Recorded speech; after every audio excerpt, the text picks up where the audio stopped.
Be an expert with our how-to videos for real estate. Here's your host, Mike Leese, with tips on the loan process.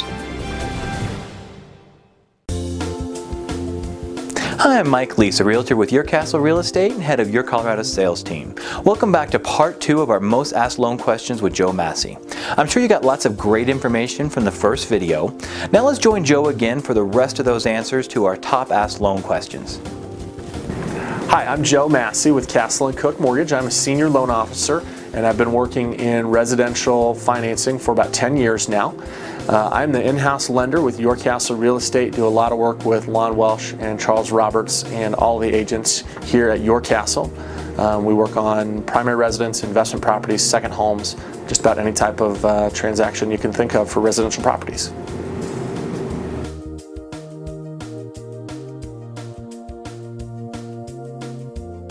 If you're out looking at homes and you find a home with a lot of repairs needed, are there rehab loans? Yes, there are. There's a program called the FHA 203K plan. It's a plan that allows you to finance up to $35,000 for light rehab on the property. Light rehab would be paint, carpet, appliances, drywall repairs. Nothing major, can't fix the roof line, you can't move any load-bearing walls, no structural changes. That plan can have some challenges to it, can be a little tougher to qualify for, might have some additional costs. I do always recommend, if you're looking at rehab properties, that we have a long conversation to understand the options that are available, what you're going to need for your specific qualifications, and really make sure that that type of plan makes sense for you.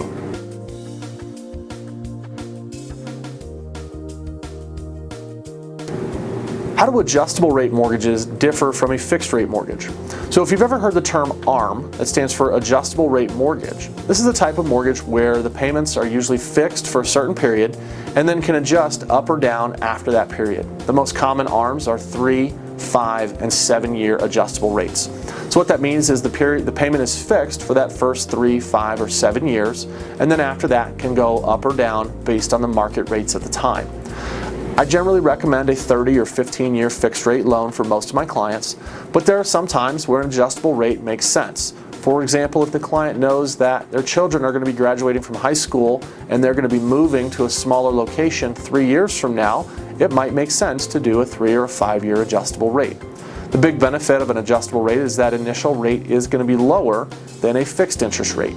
So if there's a defined period that you know you're going to be selling the home, sometimes it can make sense to do an adjustable rate. However, there of course is always the risk that you may not sell the home and may not be able to refinance once that rate becomes adjustable, in which case you could be subject to a higher interest rate. So it's important, if you're looking at an ARM, we really have an in-depth conversation to make sure it makes sense for you and your family.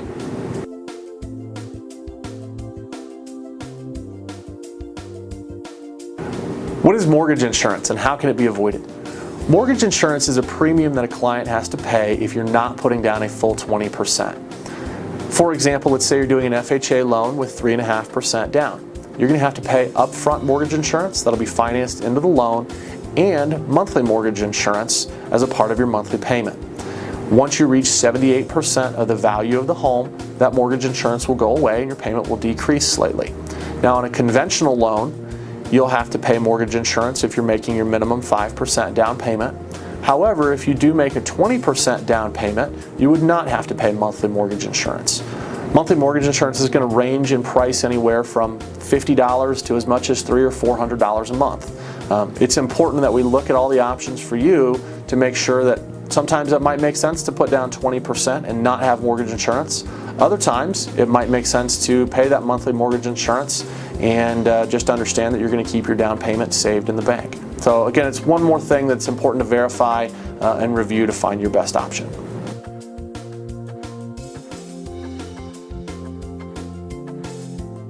What does PITI stand for?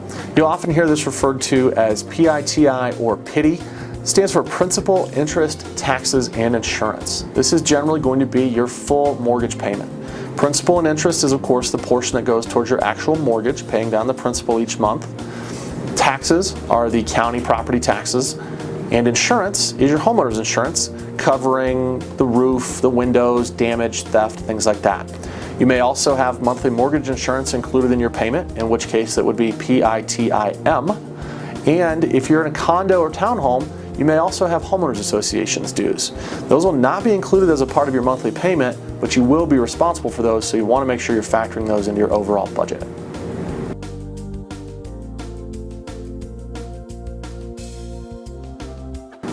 What is a truth in lending statement?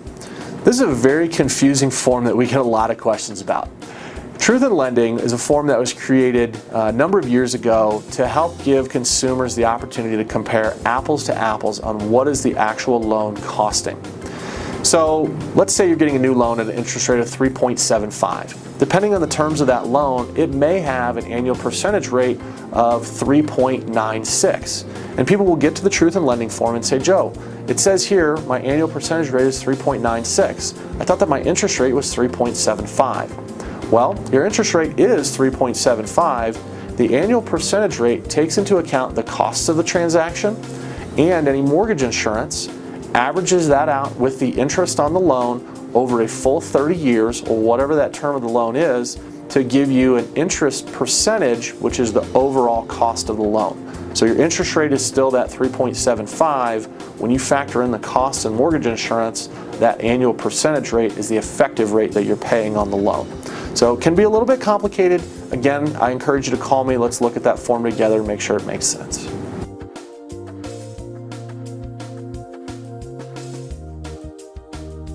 What is an escrow account and why is it required by your lender? An escrow account, remember when we talked about PITI, escrow is going to cover the T and I, taxes and insurance. So each month a portion of your payment is going to go into the side escrow account to build up the reserves for your taxes and insurance. The reason it's required is because as a lender, if we're loaning you money on the property, we want to make sure that the taxes are paid and the insurance is paid, protecting the home so that there's no damage and there's no liens associated with it. So every month a portion of your payment goes in. Every year we're going to take money out of that escrow account to pay the taxes. We're going to take money out of that to pay the insurance. It protects us as the lender that the property maintains good shape, and then it protects you as well, making sure the taxes are always paid and you don't have to worry about saving up that money and then getting hit with a big tax bill at the end of every year for the property taxes.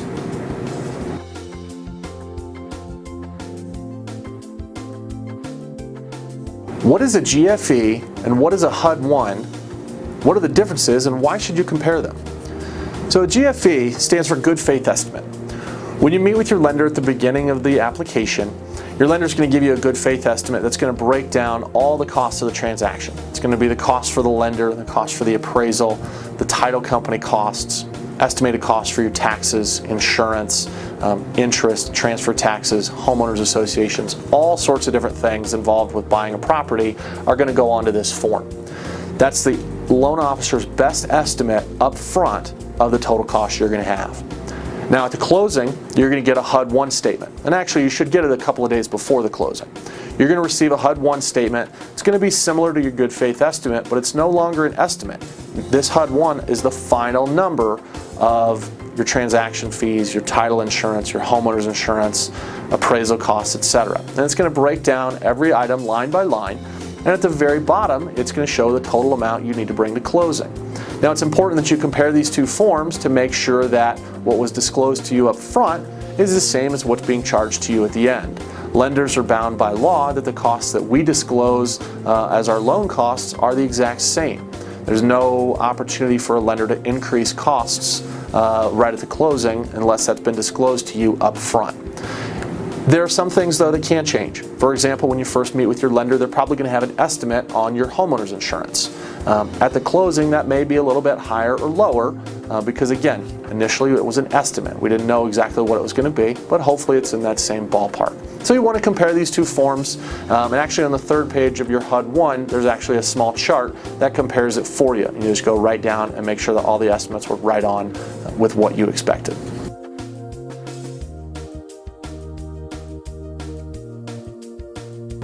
What is a seller concession?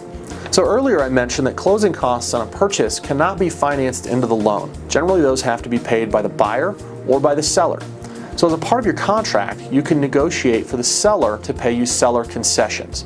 Depending on the type of transaction, it can range anywhere from 6% that the seller is going to pay down to 2% that the seller is going to pay. And when I say percent, I'm talking about percentage of the sales price. So between 6% and 2% would be the ranges that would be customary.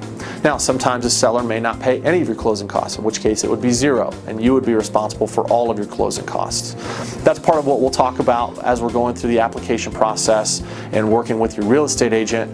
We'll help negotiate with the seller on what portion they're going to pay and then what portion you'll be responsible for.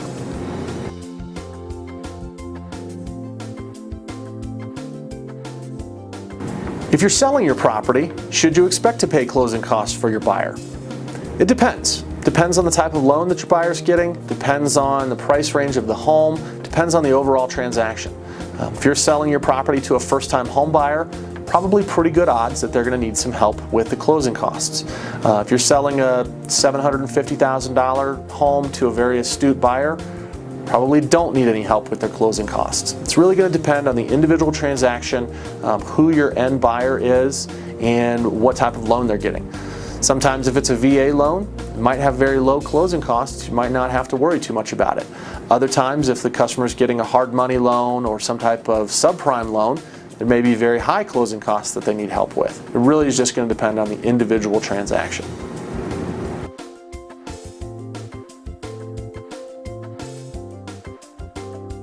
As a seller, what's going to help you determine the buyer's ability to get a new mortgage? I think the number one thing I would look at is down payment.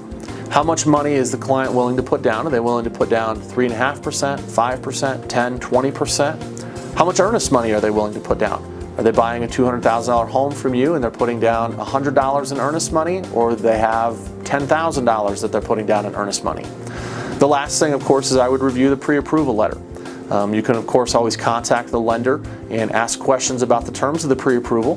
The lender generally can't give too much information due to privacy restrictions, but oftentimes they can tell you where they're at in the loan process and any important details that you might need to know. I do think it's very important for sellers and selling real estate agents to review contracts very closely, review the pre-approval very closely, and make sure you are comfortable that that end buyer can get approved for their loan.